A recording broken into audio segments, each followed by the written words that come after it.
and welcome to the Rollwise Podcast, the show where we talk about RPG games and stuff. And if we're lucky, we do it semi regularly. We do apologize. We've been off for a little bit because I've been sick. So if I sound funny, it's just because I've been fighting some very dangerous bugs. I don't know what happened, but that's okay. So welcome back. This week we're going to be talking about a little known game known as Daggerheart by Darrington Press. And the reason why we wanted to talk about this game is because Brent found a video from one of the other creators, Bob the World Builder, who talked a little bit about Daggerheart's combat and kind of gave us a little bit of an intro to it. Seems as though Bob has got a direct connection with Darrington Press because he's been putting out a couple videos related to that type of content. And so as they go through their playtest, hopefully we'll see more and more people talking about this. Hopefully to build up some of the hype so we get a little bit of a better understanding of what the game is. And who knows?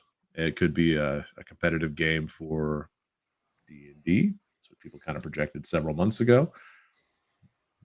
Maybe not. Only time will tell.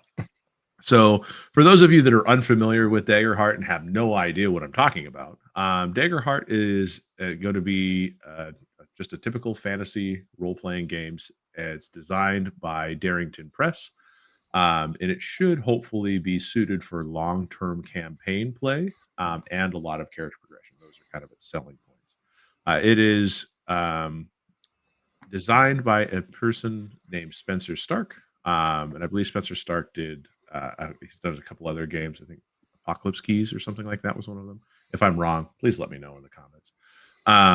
And it's basically Critical Role, as everybody knows. They've been quite frequently associated with Dungeons and Dragons. During their most successful time, they have some very powerful or very popular D&D campaigns that they've been running. With the OGL and everything like that, they seem to be another group that saw this as an opportunity to kind of put their own spin on the high fantasy classic role-playing stuff. And so Matthew Mercer, Micah Burton, anybody that knows us, we talked about it many, many months ago. They announced portfolio gaming projects they were going to introduce. We've already talked about Candela Obscura. And so now we thought we'd take a stab at Daggerheart. So what makes Daggerheart different is that it does use a 2d12 system. And so you get to actually roll 2 dice at once for your checks. And they rolled these 2d12 are going to be different colors. One is hope, one is fear. And it uses a lot of cards and other kind of tokens to kind of use for your character sheets, actions, and stuff like that that you use throughout play. The setting doesn't have a lot of information that I was really able to find. So other than it just being kind of a high fantasy setting. Yeah, I think the plan is for Daggerheart to be their universal kind of fantasy system, and then they'll probably come out with settings later, sort of like Candela Obscura was. Yeah. Yeah. Yep, and it's in the playtest right now. And honestly, you really don't need a very deep setting in order to test to see if the mechanics play out correctly. So I'm sure as we get closer to its release, there's probably going to be a quick start rule that'll be set out to people so they can play it and kind of get their toes wet, feet wet, something like that. And then of course the full game later after that. No date, I understand, as to what it is, other than possibly sometime this year. So Bob the World Builder put out a video on combat. You guys watched it. Where do you guys want to start? Well, let's start at initiative, right? Because that's the beginning of every combat. Every combat. And So that's a good one. I actually thought initiative, and I understand that everything's in flux, right? This is all subject to change. But currently, at least the way Bob World Builder played at whatever convention he hooked up with Darrington Press and Matt Mercer and Ginny D and Pointy Hat, I guess. The initiative system is kind of an at-will initiative system. The players decide on their own. Everybody gets 1 turn per round, and the players kind of decide. I think it takes some of the headache away from like D&D and other games that are really heavy into initiative. It honestly, anything that removes bookkeeping from the game, I think is probably a good thing. Yeah, I think numerical initiative is probably on the descend. I don't think most games are going to use that anymore because it is difficult to track. And really, honestly, like no one really has ever done it right, because it's like you're technically supposed to re-roll it for initiative like every turn in most games, and that is just a hellish nightmare to like. I've played that way, and it is rough to go, okay, combat, re-roll. Okay, now I have to figure out, now the GM has to sit down and like make notes on who's now the new initiative order, and then go, and then figure it out again. I think the only games that are going to be different, or like Shadowrun's different because initiative determines the number of actions that you do. Like if you have a high initiative, you get 3, like you count down by 10. But no, I think it's a good change. I think narrative initiative is better. Yeah. Well, and it's interesting to me from a standpoint of that really and I suspect there's probably going to be some fudging as from the DM's perspective as to what order of actions are going to take.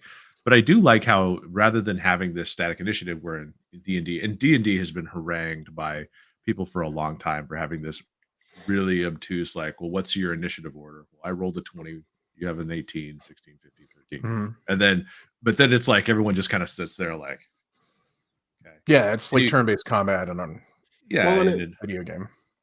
it stifles creativity because there are times where you can do things that work kind of in tandem, but Mhm. for them to be more successful, one person has to go first. And uh, like in D&D, if it's say a wizard and a rogue, right? The rogue's almost always going to go first. And if you need the wizard to go first, it may never happen. It Yeah, just just it creates a lot of new a nuisance for them to create it creates a lot of strategies and bottlenecks, casting. and it creates Yeah. a lot of, like I said, bookkeeping. That, I mean, have you seen can you imagine having 7 or 8 party members and 15 or 20 enemies? The other thing I liked was that the player goes and then one of the monsters goes. Player goes, one of the monsters go. Like, Yeah, I think we'll have to see more about that because I think the yeah, we monsters will. went if the fear dice was higher than the hope dice. Didn't he? Isn't that what he No, mentioned? I they could do special attacks. Yeah. Is what I Or thought. he could pay, I think. Yeah. He said he could pay to interrupt to go when he wanted to, Yeah, I think. apparently I'm not remembering a couple of hours ago You might, yeah. 100%. So Yeah. So what it basically boils down to is that that the character that the players are pretty much deciding kind of what order they're going in. And it's interesting because I think there's a lot of newer games that follow that process. I believe even in Troika, like that was kind of a newish initiative to me because you put all this stuff in the bag, right? Yep. And then that was one way to do it. But I remember there being another one, I think even in Fabula Ultima, where you just basically said, okay, well, who has initiative? Okay, whoever's had initiative, they get to strike first, and then you just kind of alternate until everybody's gone. Whichever side has more people, obviously getting to take the tail end of it. sure. And I feel like that's kind of similar in this, other than it seems like the players appear to have more. They have the precedent over the enemies, Yeah, they and have so more the players, agency. yeah. So the players are basically starting and doing their things, and the enemies are more reacting to the players, which I feel is kind of a nice thing. You guys, since you're the movers of the action, you get to push the Yeah. action. Yeah, it's better Um, if the players are being proactive, and mhm. I Yeah, think and so that the agency being firmly on the characters, I think, is always probably a better method. yep. And so I mean, I think it's a nice twist for it to include those types of things. I wouldn't necessarily say it's groundbreaking, but I like the idea of paying whenever you go, and then of course the DM kind of accumulating um, chips, tokens, whatever it is. And if So you're the certain type of player who can't ever roll very high, it's always beneficial to them to have something where they don't have to roll dice for it. So it's true. Well, yeah, you're not rolling for initiative, but in this game, they did choose to have you roll to hit. Um, And so I think we could probably talk about the hitting system there a little bit. So the 2d12 hope and fear mechanic. I didn't really get an idea from the video as to like what the like what the success number was. Like did he mention that like your target number is like a 6, or is it based on other factors? You guys see It that? I don't think seemed like it was. Go ahead, Brent. Yeah, I don't think he specifically mentioned it, so I'm not sure. But you heard something, Jeff? No, I was just going to say it seemed to me to be based on other factors, Yeah. just sort of inferring that it wasn't just like a straight, like you need a 7 or Yeah. something. Yeah. And the interesting part to me was that the players rolled a hit, but the monsters don't, Right. which is kind of interesting to me. Yeah. That part was a little confusing because I didn't fully follow his explanation of how So armor worked and spending your armor points, and so that would probably have to reserve comment on until we can actually see some rules. yeah. Well, and I think that so I think the two parts is that in order to hit, and I like it when people include narrative outcomes to the dice rolls. I think that's more interesting. I'm a little bit concerned that one of the things he seemed to mention is that if your fear dice is higher than your hope dice, that tends to be a negative thing. And what I was able to read from from other stuff is that um, when you're looking at like your fear and your hope dice, you basically had like a critical success where your fear, because I think if you roll like double I thought it was any doubles. If any doubles was a critical success. Yeah. something like that, if you roll two doubles or something, then of course you then you get the critical success and everything like that. But it basically had it tiered. So if you had a success with a critical, you had a critical success, then you had your hope was higher than your fear, then but it was a success, then you had success where fear was higher than your hope, and you had all these different combinations for how these things played out.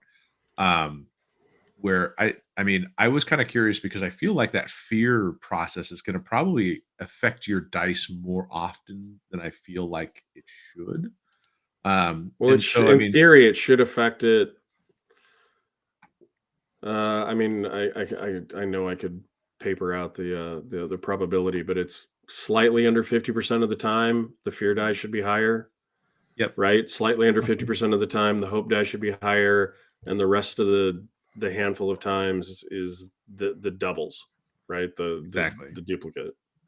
Yeah, and so I kind of so that's why I was kind of just of the question that I was like, well, I mean, if it's going to happen nearly 50% of the time, because it's basically any time where that fear dice is higher, I feel that seems like there's a lot of negative connotation to even your successes. Does that make sense?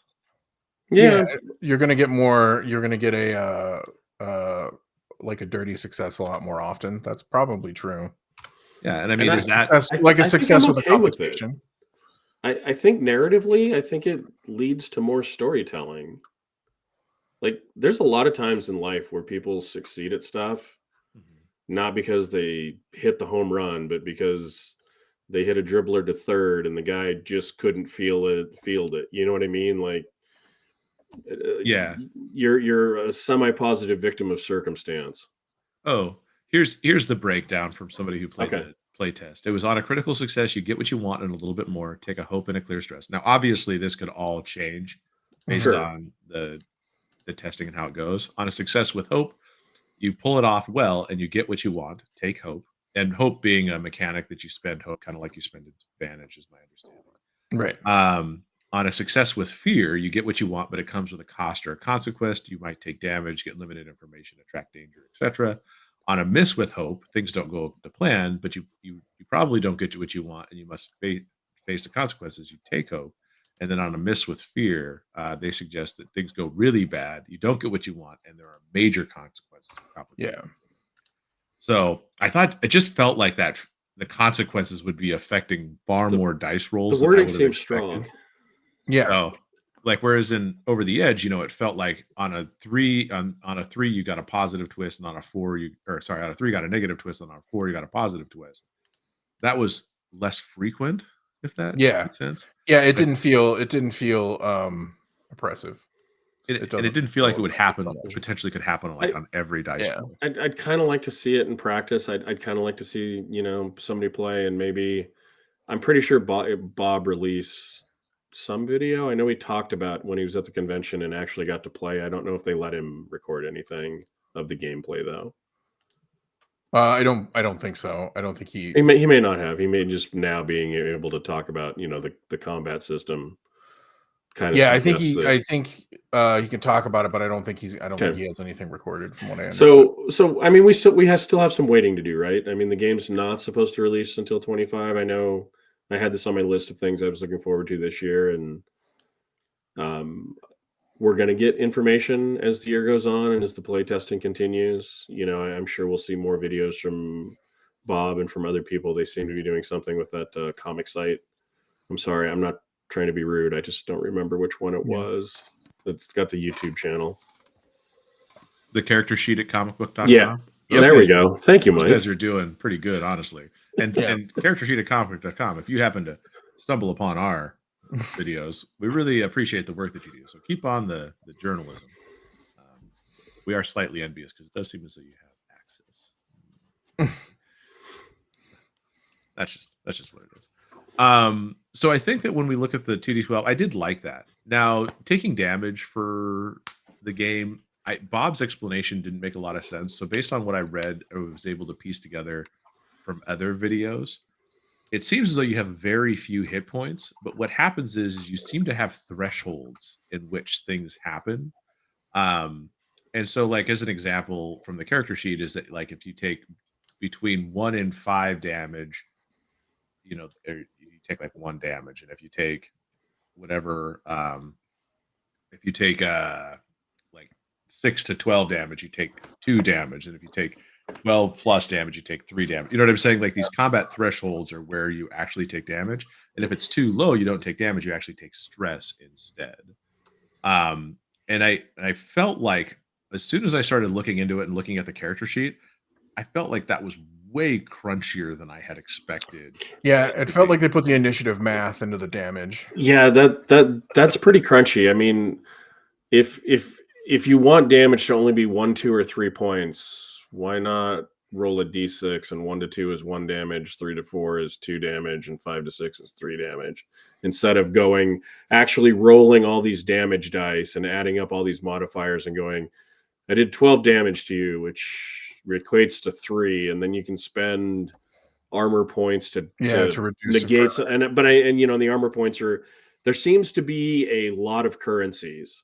You got hit points, you got stress, you got armor points, you got like you got the tokens that you're passing back and forth to the DM. Like there's honestly, it feels a little bit like a mobile game. Every time I unlock something new, there's a new currency associated with something that I don't have a way to collect. Sorry. Just that I think that might be a harsher criticism of it, but no, honestly, it doesn't seem elegant, and some of the stuff that they're coming up with seems elegant, and some of it seems sort of needlessly complex.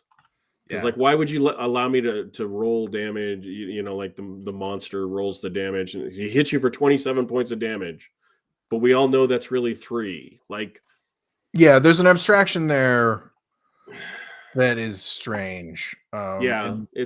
It seems like you're adding an unnecessary step. You're adding a complication. For what reason? I don't know. And again, I'm not part of the playtest, so I haven't read the playtest rules. I may be way off base about this, but anytime there feels becomes messy. Yeah, anytime there becomes a level of abstraction between like what you roll and what happens, it becomes a little strange. And I think that's one of those situations where that abstraction is a little weird.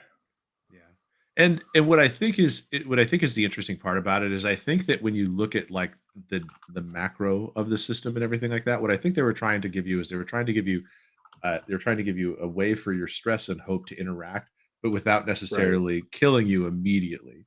So I think that there is a way in which your armor interacts. And in my understanding, based on the limited amount that I was able to see, or how Bob explained it, is you took armor to reduce the damage that they did to you. Like you mark but you spend that and then it's gone. I don't know how you replenish it. Probably only when you're in town or something. Yeah, so you spend your armor currency to reduce damage, which is a damage number that is then funneled to a hit point number.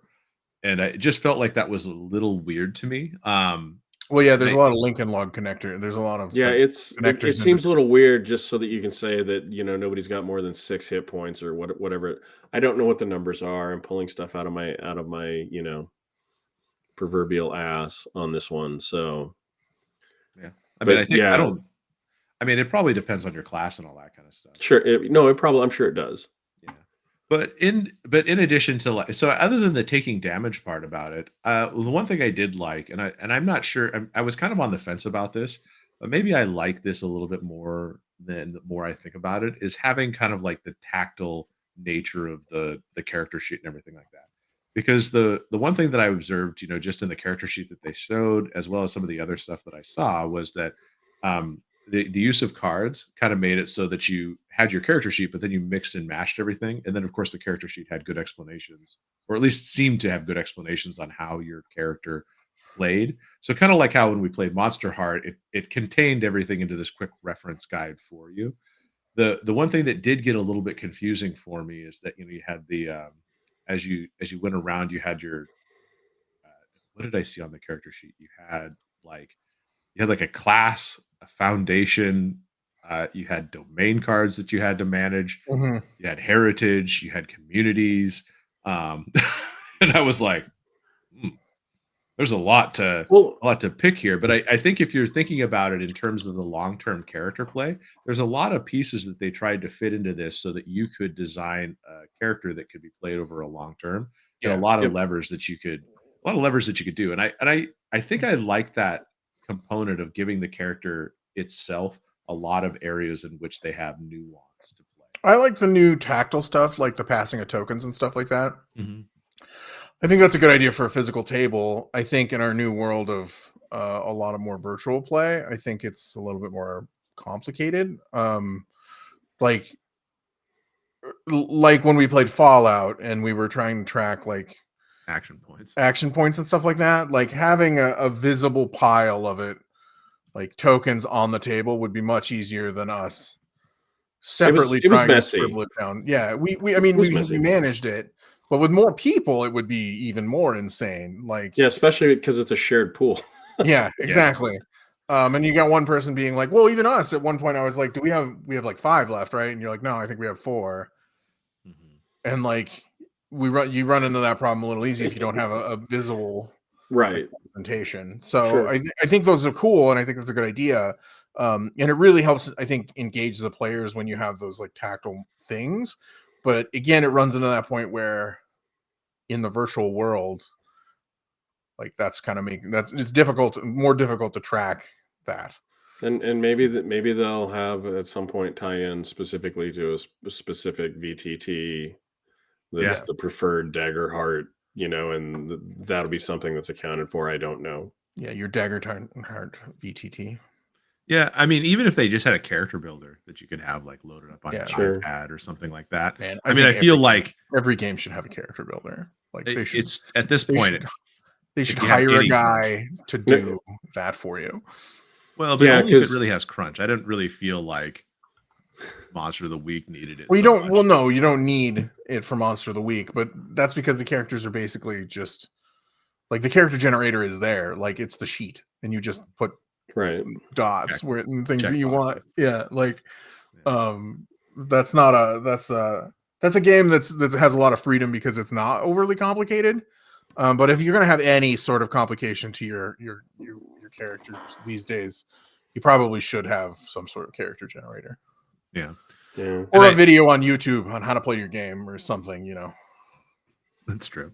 And you never know. We could eventually pick up a copy of it, depending on how well it's received, or if there's a quick start rules. Obviously, we'll go pick up the quick start rules and we will try them out. Oh yeah. You have bad Yes. luck picking up their games though, so Well, Yeah, that might have to be Brent or I. let's start with the quick start. Let's not jump the gun. I don't need a collector's edition of a game that I'm not sure about in this case. Um, but in terms of like just how that presented itself, I mean, I feel like the game, I think at this point we're kind of at overall thoughts based on the combat alone, which is a large part. It feels like a lot of fantasy role playing games. mhm. It seems there's a lot of conflict resolution that happens with swords, draw steel kind of stuff.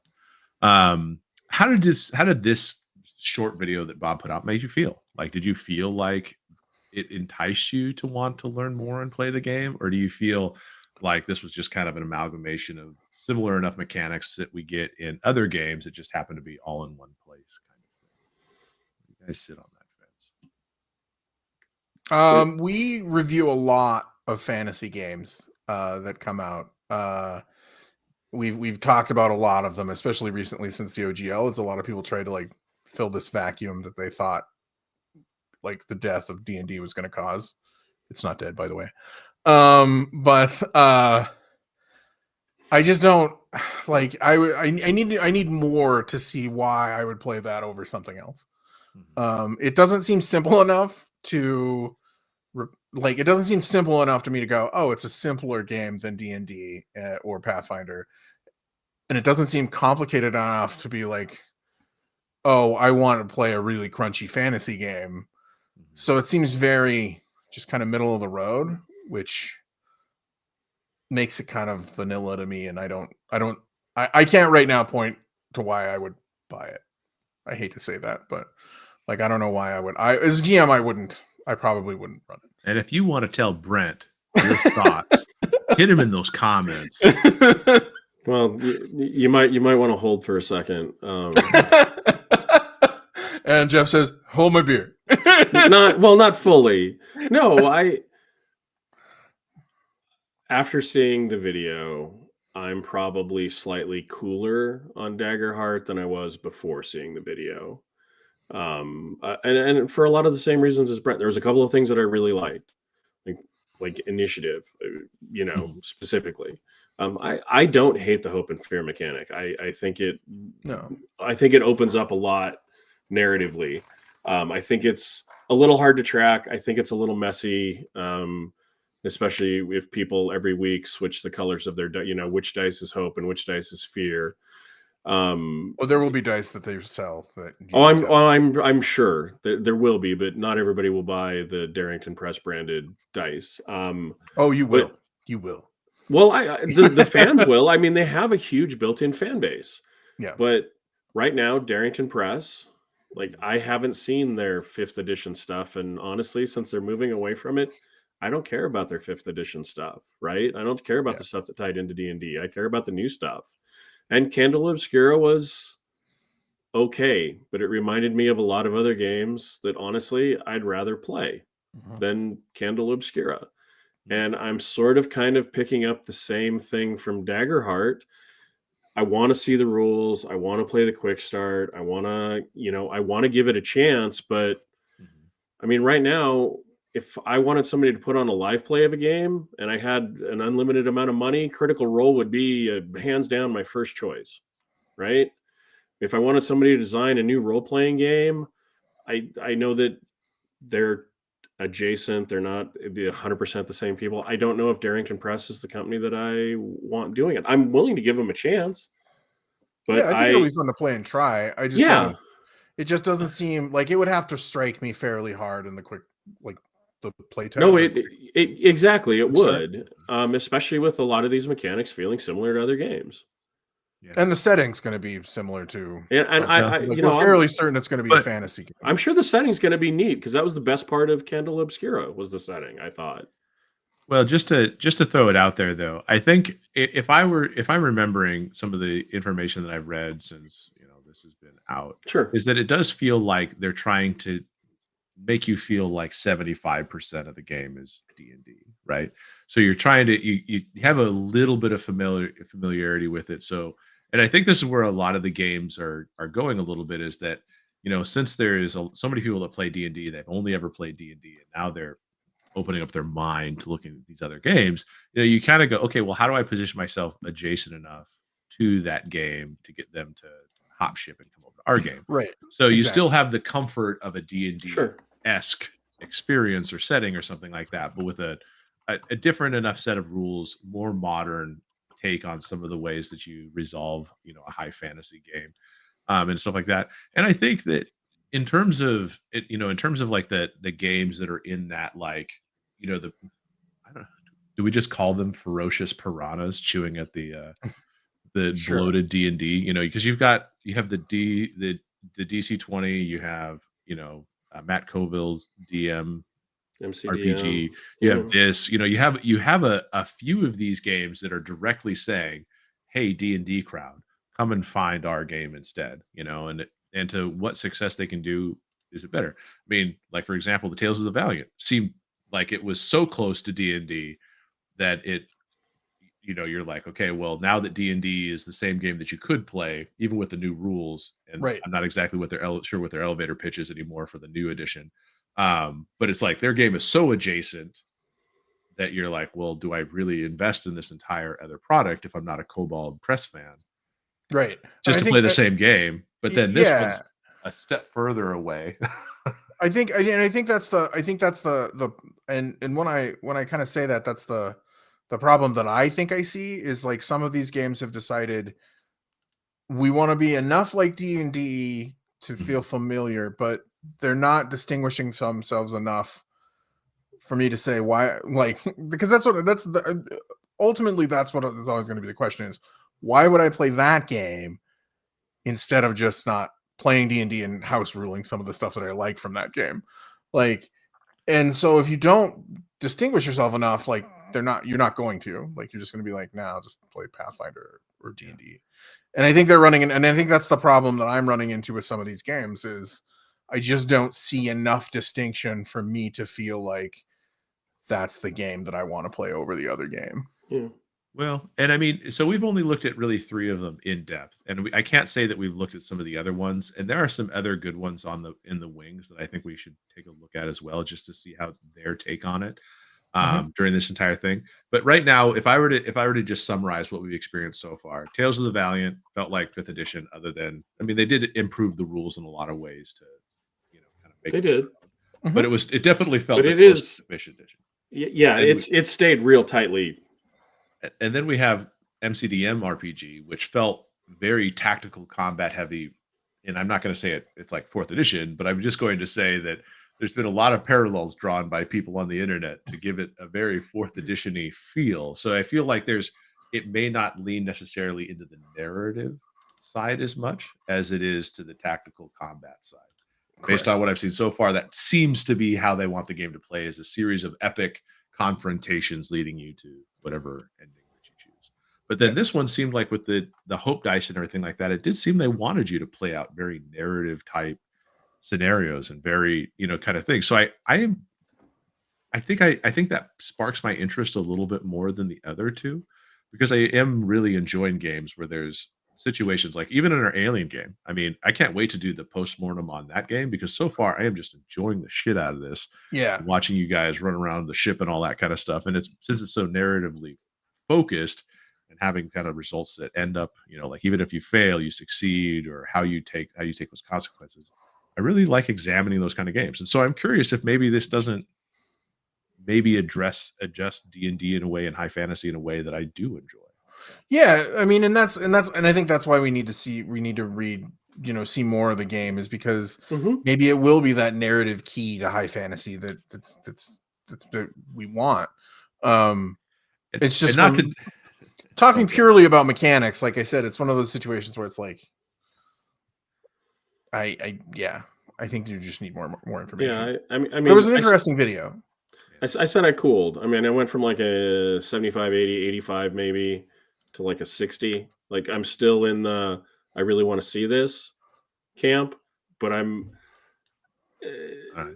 some of what I saw in the video didn't give me hope. It took a little away. That's all. And let's be honest. I guess my Darrington fear die Press, rolled higher. yeah. Let's be honest. Darrington Press is going to try and put out more narrative games because that's that's what their bread and butter is on. Critical, yeah. Storytelling is what they I'm still do on their hopeful. show. So Yeah. So needless to say, is it too early to say that this game is going to be a banger and everyone's going to play it? Yes. Is it possible that this ends up as just nerd cred, where it goes on the shelf and looks pretty? Yes. Because I mean, the Kettle Obscure book, You could have just stopped it. I think it's too early. It's too early. But yes, it's all too early for any of those types nerd cred. Nerd cred. So I would really like to revisit this when we get the quick start. So we'll see when that comes out. Hopefully people that are watching this rejoin us during that point, so that, because we're not going to play test it. I mean, for me, and maybe you guys feel different. I'm not the guy that wants to spend all my time trying to make the game better. I want to see what they put out. I don't have enough time to really invest There's myself in a people that single have a lot of project. time and have a lot of good thoughts. The couple of playtests that I was, involved in for short periods of time, there was a lot of really good people that were really invested in making the product better, Yeah. outside of the company. And obviously the people in the company want to make it better. So I trust that they have people in their fan base that are going to make it better.